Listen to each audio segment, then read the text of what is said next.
어, 소명과 헌신이라는 제목으로 말씀을 전하려고 합니다. 소명이라는 말은 부르심을 말합니다. 하나님께서는 우리를 부르셨습니다.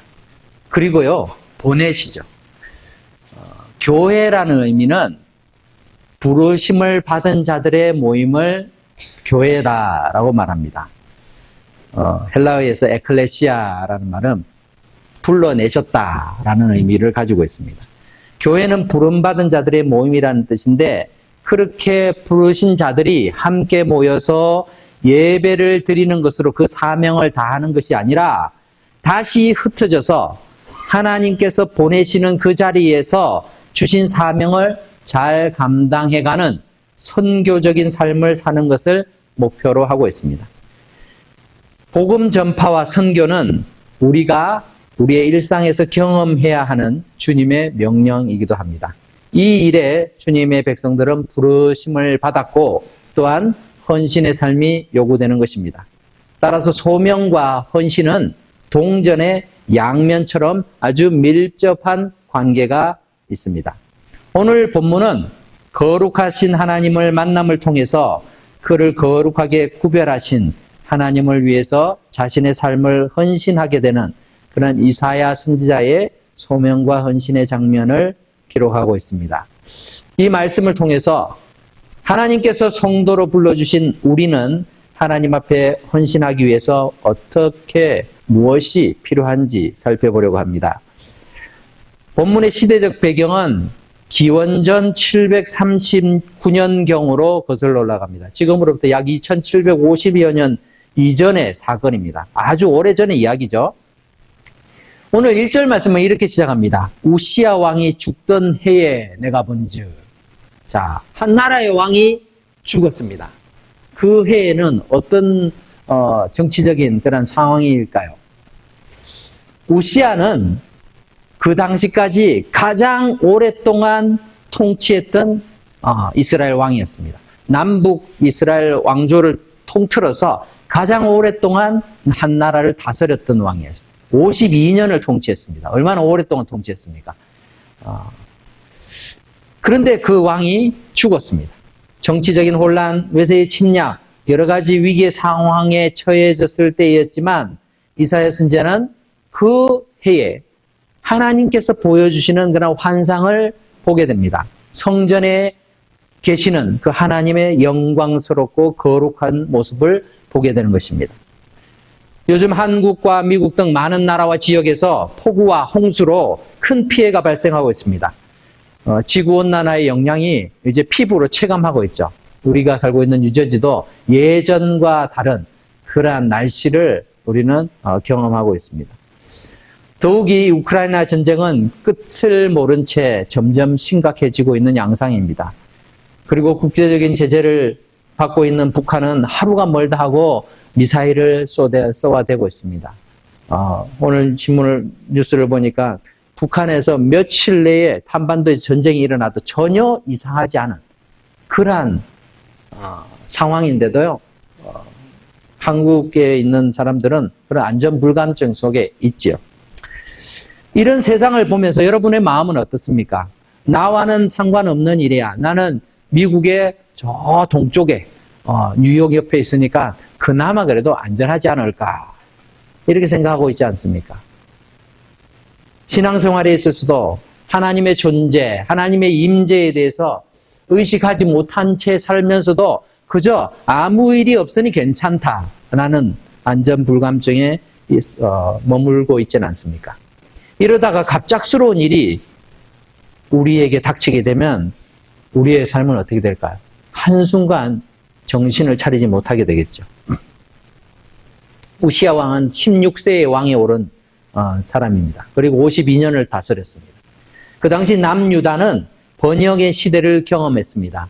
그런데요, 참 이 번영이라는 게 참 아이러니컬하게도 사람들이 편안하고 잘 살게 되면요, 하나님으로부터 자꾸 멀어져요. 왜 그럴까요? 잘 살고 또 모든 일이 잘 될 때 더 하나님을 찬송하고 감사하면서 하나님으로부터 나아가야 될 텐데 그러지 않아요. 오히려 하나님으로부터 멀어집니다. 나라 전체가 그렇습니다. 심지어는 우시야 왕 자신도 그러했습니다. 처음에는 하나님의 말씀대로 지키려고 얼마나 노력했는 왕인지 몰라요. 그런데 어느 순간 I am somebody. 나는 어떤 특별한 존재구나. 내가 능력이 뛰어나서 이렇게 나라를 다스리지 않느냐. 그래서 역대하 26장 16절에서는 이렇게 말하고 있습니다. 그가 강성하여짐에 그의 마음이 교만하여 악을 행하여 그의 하나님 여호와께 범죄하되 곧 어떤 범죄를 했느냐? 여호와의 성전에 들어가서 향단에 분향하려 한지라.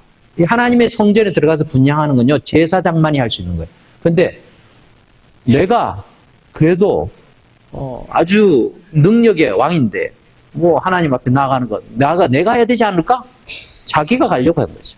그 결과가 어땠습니까? 21절에 보니까 우시야 왕이 죽는 날까지 나병 환자가 됩니다. 하나님께서 치시니까 나병이 생겨서 그 당시에 나병은 천벌이었어요. 하나님의 주시는 형벌이었어요. 고칠 수도 없습니다. 그래서 나병 환자가 되어서 여호와의 전에서 끊어져 별궁에 살았으므로 그의 아들 요담이 왕궁을 관리하며 백성을 다스렸다라고 말하고 있습니다. 자, 왕은 이렇게 나병 환자로 말년을 맞이하고 그렇게 죽게 됩니다. 이런 상황 속에서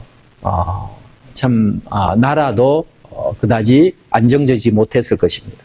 세상의 권력이 아무리 강하든지 또는 강한 통치자가 몰락하면서 전국에 혼란이 빠지든지 이런 상황이 될 때마다 우리의 신앙의 상태도 요동을 칠 때가 많죠. 우리는 세상을 보면서 참 우리의 믿음이 흔들릴 때가 많이 있습니다.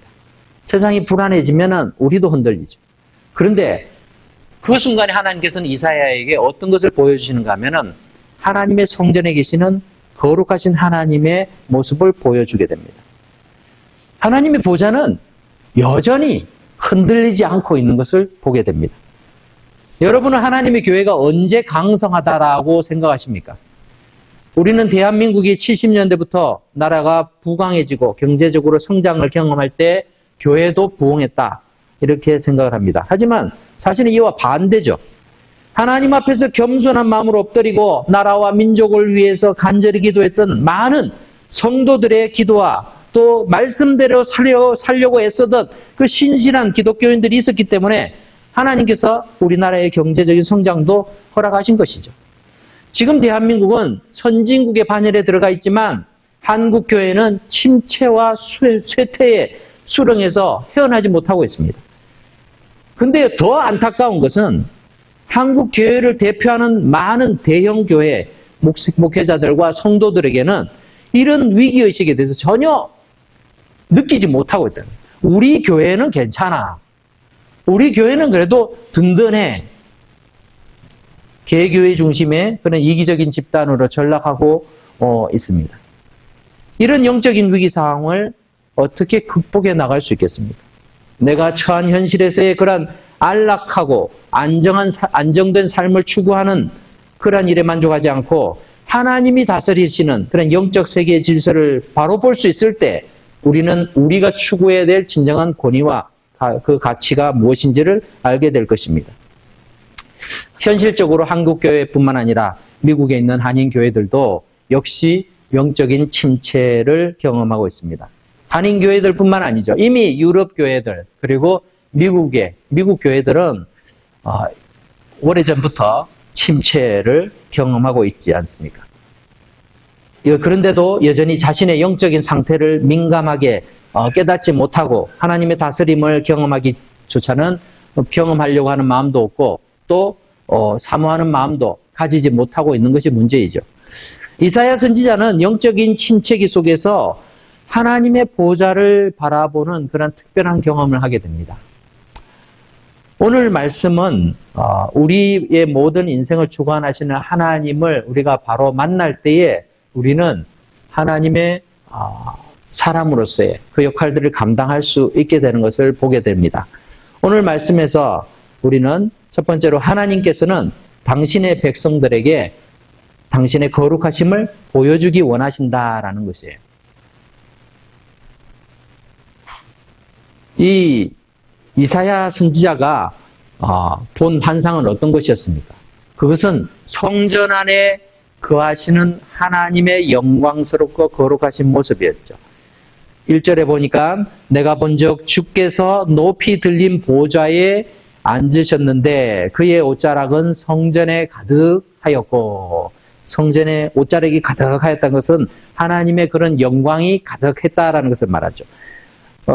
천사적인 그런 존재 중에 하나인 스랍은 아주 불과 관련되어 있고 어떤 뱀의 형상과 이렇게 표현되기도 하는데, 이 스랍들이 하나님을 모시고 섰는데 6날개가 있어서 둘로는 하나님의 영광을, 거룩하심을 이렇게 볼 수 없기 때문에 이렇게 얼굴을 가리고, 둘로는 발을 가리는 그런 겸손을 표현하면서 날고 있었다. 서로 불러 이르되 거룩하다 거룩하다 거룩하다 만군의 여호와여 그의 영광이 온 땅에 충만하도다. 이렇게 하나님을 찬양하는 그 소리를 듣게 됩니다. 이같이 화답하는 자의 소리로 말미암아 문지방의 터가 요동하며 성전의 연기가 충만한지라. 성전에 하나님의 그 영광이 가득하니까 그것이 이제 연기로서 이렇게 표현이 되고 있죠. 온 문지방, 성전의 문지방이 요동할 만큼 그런 하나님의 그 거룩하심을 이사야는 체험하게 됩니다. 사실 이사야 선지자는 우시아 왕이 죽던 해부터 사역을 시작한 게 아닙니다. 그 이전부터 사역을 시작을 했습니다. 하나님이 부르셔서 폐역하고 타락한 남유다 왕국에 심판의 메시지를 전했습니다. 그런데 그가 하나님의 사람으로서 바르게 제대로 사역을 하게 된 것은 하나님의 거룩하심을 직접 체험한 뒤라는 것입니다. 인생이 하나님을 만난다라는 것은요, 일생일대의 최대의 축복입니다. 하나님께서는 하나님의 얼굴을 비춰주시는데 그 얼굴을 바라본 자들만이 구원의 은혜를 체험할 수 있습니다. 거룩하신 하나님을 우리가 직접 만날 수는 없죠. 영광의 광채를 경험할 뿐입니다. 시편 80편 7절에 보면은 만군의 하나님이여 우리를 회복하여 주시고 주의 얼굴에 광채를 비추사 우리가 구원을 얻게 하소서라고 말합니다. 하나님의 영광의 광채를 비춰주실 때 그 광채를 받은 자들이 하나님의 구원을 경험한다라는 것이죠. 신약 시대에도 우리는 예수님을 통해서 여호와 하나님의 광채를 경험하게 됩니다. 고린도후서 4장 6절 말씀 같이 읽어볼까요? 시작. 어두운데 빛이 비치라 말씀하시던 그 하나님께서 예수 그리스도의 얼굴에 있는 하나님의 영광을 아는 빛을 우리 마음에 비추셨느니라. 예수님의 형상을 통해서 하나님의 그 영광의 광채를 보게 되는 거죠. 그 영광의 광채라는 건 결국 하나님의 구원이에요. 구원. 하나님의 구원은요, 하나님을 만나야지 가능하다는 것입니다. 예배는 하나님의 거룩하심을 경험하는 자리입니다. 여러분, 예배 자리에, 예배당에 이렇게 와서 사람만 보고 끝나는 인생은요, 예배 망한 인생입니다. 예배를 제대로 드릴 수 없는 사람들. 예배는 사람의 관심과 요구에 집중하는 것이 아니라 하나님의 임재를 사모하고 하나님의 거룩하심을 경험함으로써 죄인인 인간이 거룩하신 하나님 앞에서 얼마나 부족한 존재인가를 깨닫는 것이죠. 여러분, 거룩이 무엇입니까? 거룩은요, 목소리를 막 낮게 까는 게 거룩이 아니에요. 옷을 이렇게 휘황찬란하게 입고 그렇게 있는 게 거룩함이 아닙니다. 거룩은요, 구별된 거예요. 구별된 거. 하나님과 내가 다르구나 라는 것을 깨닫는 자리예요. 사람들이 어떤 사람에 대해서 경외감을 느낄 때는 그냥 그 사람이 나보다 잘생겼다, 아니면 나보다 실력이 더 뛰어나다, 똑똑하다, 이런 걸로요, 경외감을 느끼지 않아요. 저 사람은 나와 다른 차원의 사람이구나. 이런 것을 느낄 때 그 사람을 우러러보게 되죠.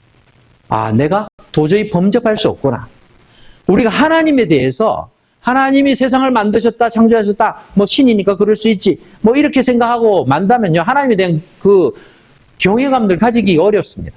그런데 하나님은 정말 나와는 다른 분, 내가 감히 이름도 부를 수 없는 그러한 위대하신 분이시구나. 나와는 다른 그런 거룩함을 우리가 느낄 때에 두려운 마음으로 주님 앞에 서게 되죠.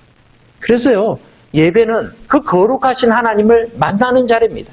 하나님의 거룩하심을 경험할 때에 우리는 하나님 앞에 제대로 된 예배를 드릴 수 있게 되는 것이죠. 그래서 두 번째는 하나님의 거룩은 우리의 죄인됨을 드러낸다라는 것이죠. 자, 하나님이 거룩하시고 거룩하신 하나님을 찬양하는 것에 대해서 우리가 자유롭다면은 예배 드리는 것이 전혀 문제가 되지 않겠죠. 하지만 우리는요, 하나님 앞에 예배를 드릴 자격이 되지 않는 자들입니다. 오늘 5절 말씀을 읽어봅시다. 5절 말씀에서 하나님의 거룩하심을 목격하고 경험했던 이사야가 무엇이라고 고백합니까? 같이 읽습니다. 시작. 그때에 내가 말하되 화로다 나여 망하게 되었도다. 나는 입술이 부정한 사람이요 나는 입술이 부정한 백성 중에 거주하면서 만군의 여호와이신 왕을 배웠음이로다 하였더라. 하나님께서는 왜 하나님의 그 거룩한 모습을 보여주셨을까요? 왜 이사야에게 그렇게 보여주셨을까요? 우리는 머리로 아는 지식이 있고요, 실제로 경험해서 아는 지식이 있습니다. 근데 이 두 개는 차이가 있습니다. 그래서 백문이 불여일견이다 이런 말들이 있죠. 이 미국에 살다 보면은 나이아가라 폴스를 가보기도 하고 또 그랜드 캐년 이런 데도 여행을 가보기도 하죠. 그런데 요즘에는 인터넷이 발달이 되어 가지고 이렇게 사진으로든 동영상으로든 얼마든지 볼 수 있어요. 근데 사람들은 굳이 거기를 찾아가요. 왜 가죠? 가서 직접 보고 느끼는 것은 그 자체가 다른 것이죠. 아무리 사진으로 보고 아무리 영상으로 봐도 내가 가서 볼 때에 그 느끼는 건 다르다는 것이죠. 하나님이 거룩하시다. 하나님이 전능하시다. 우리는 잘 알고 있습니다. 그런데 이것을 직접 경험할 때에는요, 우리의 삶의 자세가 달라집니다. 머리로 하나님 거룩하셔, 하나님은 전지전능하셔, 모든 걸 아시는 분이야 라고만 알고 있으면요, 내가 죄인인 것에 대해서 그렇게 큰 의식이 없습니다. 그래, 맞아, 죄인이야 그러고 말죠. 그렇지만 하나님이 거룩하심을 직접 체험을 하게 되면요, 두려워하는 거죠. 그 거룩하심 앞에 내가 어떻게 설 수 있느냐. 안절부절합니다. 부들부들 떱니다. 극심한 두려움 속에 사로잡히게 되는 것이죠. 그래서 이사야도 이렇게 말한 거죠. 화로다 나여 망하게 됐다. 나는 망했다. 내 인생 끝났다. 어떻게 이렇게 부정하고 더럽고 추악한 모습으로 내가 하나님의 일을 한다고 그렇게 설쳐댔는가. 내 입술이 이렇게, 그래도 하나님의 말씀을 전하는 내 신체 중에서 그래도 가장 깨끗하고 가장 좋은 역할을 한다고 생각했던 이 입술도 부정하기 짝이 없는데, 그 부정한 입술을 가지고 부정한 백성들 가운데 거하면서, 그러면서 내가 뻔뻔스럽게 하나님 앞에서 나오다니, 하나님의 그 거룩하심을 내가 체험하다니, 나는 이제 죽었구나 라고 말하고 있는 것입니다. 하나님께서 이사야에게 성전에 계신 모습을 보여주신 것은 이스라엘 민족이 성전을 통해서 하나님을 만나야 된다라는 것을 보여주는 장면입니다. 오늘날도 마찬가지입니다. 하나님께서는 주님의 백성들의 모임인 교회를 통해서 그 영광을 드러내기를 기뻐하십니다. 하나님의 거룩하심을 하나님의 백성들에게 보여주시기를 원하십니다. 그런데 우리는 과연 우리의 예배를 통해서 하나님의 거룩하심을 체험하고 있느냐라는 것이에요. 우리는 예배의 자리에 올 때에 두렵고 떨리는 마음으로 오십니까? 아니면은 루루랄라 막 이러면서 지난주에 못 봤던 우리 그분은 잘 계시나 이러면서 친구 만나는 기분으로 이렇게 오시고 계시지 않습니까? 물론 우리가 하나님 앞에 함께 예배드리는 성도들을 기뻐하고 반가이 맞이하지만 예배의 초점은 언제나 하나님께 있죠. 하나님. 우리가 하나님을 만나는 거예요. 근데 그 하나님이 어떤 하나님이시냐? 나와 다르신 분이죠. 나처럼 농담 따먹게 하고 그냥 편하게 지내는 이런 분이 아니라, 그 하나님의 거룩하심을 우리가 체험하게 되면은 나의 죄가 드러나는 거죠. 내가 얼마나 하나님의 진노를 받아 마땅한 존재인가를 깨닫게 되는 것입니다. 그래서 우리의 죄가 눈앞에 드러나면서, 하나님, 이 죄인이 어떻게 하나님 앞에 설 수 있겠습니까? 회개와 또 주님 앞에 통회함으로 나의 죄인됨을 인정하게 되는 것입니다. 밤새도록 고기를 잡으려고 수고했지만 허탕을 친 뒤에 다음날 또 출항을 위해서 자기 배에 앉아서 그물을 손질하고 있던 그 베드로를 여러분은 기억하실 것입니다. 근데 마침 바닷가에 있는 자신의 배에 오르셔서 모여든 수많은 사람들에게 천국 복음을 전하시던 그 예수님의 가르침을 베드로도 그물 손질하면서 건성으로 듣고 있었습니다. 그런데 갑자기 예수님이 깊은 데로 가서 그물을 내려서 고기를 잡아라 이렇게 말씀하셨어요. 이거 사람들 보는 눈도 있고 하니까 어쩔 수 없이 순종을 하지만 베드로가 별로 가고 싶지 않았을 거예요. 그죠? 확신 가운데서 간 거 아닙니다. 그런데 그가 다시 배를 끌고 가서 그물을 내렸을 때까지만 해도 자신의 경험과 지식에 더 의존했을 것입니다. 하지만 그물이 찢어질 만큼 물고기가 잡혀서 두 배에 가득 실려서 배가 가라앉을 지경에 이르게 되자 베드로가 뭐라고 고백했습니까? 누가복음 5장 8절 말씀. 8절 말씀을 같이 읽어볼까요? 시작. 시몬 베드로가 이를 보고 예수의 무릎 아래 엎드려 이르되 주여 나를 떠나소서 나는 죄인이로소이다 하니. 그냥 한낱 훌륭한 선생님 정도로 생각했을 때는요, 경외감 없었습니다. 예수님을 향해서 좋은 말 가르치는 선생님인가 보다 이렇게 생각했죠. 깊은 데로 가서 그물을 내려라 라고 말할 때 당신보다 내가 더 바다를 더 잘 알아. 고기도 내가 더 잘 알아. 라고 생각했을 거예요. 그러나 실제 잡힌 고기를 통해서 이분은 나랑 차원이 다른 분이시구나. 이분은 내가 감히 가까이 할 수 없는 그런 존재이시구나 라는 걸 깨닫게 되죠. 그때의 그 베드로의 고백은 주님 앞에 제가 설 수 없습니다. 나를 떠나십시오. 나는 죄인입니다. 나는 죄인이기 때문에 감히 하나님 주님 앞에 설 수 없습니다. 라고 고백하는 것이죠. 이처럼 거룩하신 하나님을 만나는 자들은 자신의 죄인됨을 깨닫고 두려운 마음으로 하나님의 자비와 긍휼을 간절히 구하게 됩니다. 이는 우리의 예배에 있어서도 마찬가지입니다. 예배는 거룩하신 하나님을 만나는 자리입니다. 과연 우리는 매주일의 예배를 통해서 성경이 알려주고 있는 이 하나님을 만나고 있는지 우리 자신을 살펴보기를 바랍니다. 예배 시간에 앉아는 있는데 하나님을 만나지도 못하고 떠나가는 인생이라면 수십 년의 예배를 드려도 우리는 그 예배를 통해서 우리의 삶이 바뀌지 않습니다. 하나님은 우리를 만나시기를 원하시고 만나 주시려고 그 거룩하심을 보여주기를 원하시는데 내가 그러지 못할 때가 있다는 것입니다. 예배를 통해 하나님의 거룩하심을 경험할 때만이 우리는 하나님께서 기뻐하시는 그런 모습으로 바뀔 수 있는 것입니다. 두렵고 떨림으로 하나님의 구원의 은총을 구해야만 하는 그런 죄인임을 인정하게 되는 것. 그것은 바로 거룩하신 하나님을 우리가 예배를 통해 만날 때만 가능하다는 것을 기억할 수 있기를 바랍니다. 그러한 자들이 예수님의 십자가를 붙듭니다. 그러지 않으면요, 예수님의 십자가 별로 의미가 없어요. 내가 왜 예수님의 십자가를 믿어야 돼? 의미가 없어요. 내가 잘났고 내가 그래도 괜찮은 사람이라 생각하기 때문에 그렇습니다. 하지만 하나님의 거룩을 깨달은 사람은요, 나는 형편없는 존재이고 나는 무능하고 나는 죽을 존재이구나 깨닫기 때문에 살 길을 찾는데 그 살 길이 바로 예수님의 십자가라는 거예요. 그 십자가를 붙들 때에 우리는 살 길을 찾는 거예요. 하나님은 그분의 거룩하심을 통해서 우리를 살리시기를 원하신 것입니다. 마지막으로 거룩하신 하나님께서는 우리를 성도로 살게 하십니다. 이사야 선지자는 하나님의 거룩함을 직접 체험하면서 나는 이제 망했구나.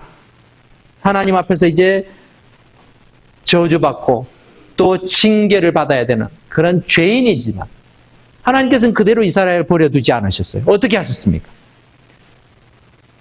하나님의 영광을 선포하는 이 스랍들 중에 이 천사와 같은 그런 존재가 부젓가락으로 제단에서 아주 활활 타오르는, 여러분 차콜 있죠. 차콜 뜨거울 때 뻘겋지 않은 시뻘건 숯불, 이 숯불 하나를 가지고 이사야의 입술에다 갖다 대는 거예요.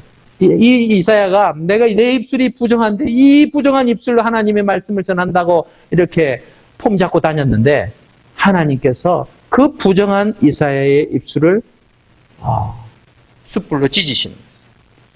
그러면서 7절 말씀 보니까 이것이 내 입에 닿았으니 내 악이 제하여졌고 내 죄가 사하여졌느니라 라고 말씀하고 있습니다. 하나님께서 이사야의 부정함을 깨끗하게 만드셨습니다. 우리의 죄는 내가 회개해서 저절로 없어지는 게 아닙니다. 여러분, 죄를 뉘우치면 죄가 없어지는 게 아니에요. 여러분, 살인죄를 저지르고 아유 내가 잘못했어요 하면 그럼 살인죄가 없어지나요? 아니죠. 그에 대한 대가를 치러야죠. 형벌을 받아야죠. 모든 죄의 대가는 죽음이에요. 내 죄에 대한 대가를 하나님께서는 어떤 다른 방식으로 그것을 처리하셨어요. 그것이 바로 예수님이죠. 예수님을 통해서 우리를 살리셨습니다. 우리의 죄값을 치르게 하셨습니다. 그렇게 하심으로 우리를 깨끗하게 거룩하게 구별하고 회복시키신 것입니다. 하나님께서는 거룩하신 분이십니다. 하나님만 거룩하기를 원하셨던 것이 아니라 하나님의 백성들도 거룩하기를 원하셨습니다. 베드로전서 1장 15절 16절 말씀, 오직 너희를 부르신 거룩하신 이처럼 너희도 모든 행실에 거룩한 자가 되라. 기록되었으되 내가 거룩하니 너희도 거룩할지어다 하셨느니라. 이 말씀이 어디서 나왔는가 하면은 레위기 11장 45절에서 나오죠. 같이 읽어볼까요? 시작. 나는 너희의 하나님이 되려고 너희를 애굽 땅에서 인도하여 낸 여호와라. 내가 거룩하니 너희도 거룩하라. 하나님께서 이스라엘 민족을 구원해내시고 그들은요 전혀 거룩하지 않은 사람들이었어요.